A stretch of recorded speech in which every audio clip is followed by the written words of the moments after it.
এ কদম তুই কও দেখি মনে কর মুই আজকে মারা গেছো তাহলে এটার ভবিষ্যৎ কাল কি হইবে? স্যার এটার মানে হইবে কালকে স্কুল বন্ধ। ধর এক যে কি বিলি প্রশ্ন করে যাং। এ বিরু তুই কই দেখো। স্যার কি কইম? আচ্ছা তুই বলতো তোর কাছে যদি 20 টাকা থাকে একজনকে দিলে তুই 10 টাকা দিস তাহলে তোর কাছে আর কয় টাকা থাকবে? স্যার গেলে 20 টাকায় থাকবে। এ সুসে তোরটা যে একজন 10 টাকা ধরে গেল তাহলে তোর টিভির কেমন কি 20 টাকা থাকে? স্যার তোমার কি মুখ বোধ বোধা পাইছেন হাঁকা উমি একদম 10 টাকা দেন।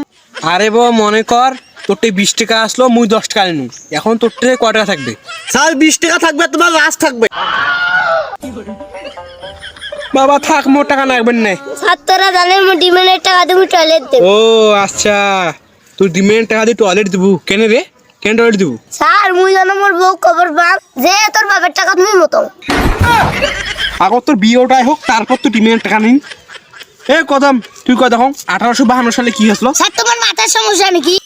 এমন ঘুরি ঘুরি মেয়ে গোয়াল ভাঙি বেড়ে যাবো।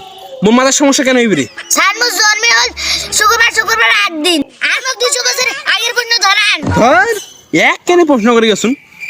এ বিরু তুই কয় দেখো পানি কি পদার্থ? স্যার পানি তো হচ্ছে ভিজা পদার্থ। আরে তুই তো একটা আস্ত গরু রে। স্যার তোমরা তাহলে তো আমার চেয়ে বড় গরু। এ সুসি কান ফাড় দিবি একবার তোর।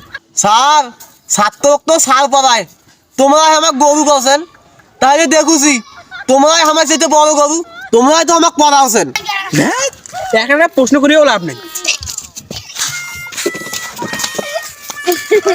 আগা থেকে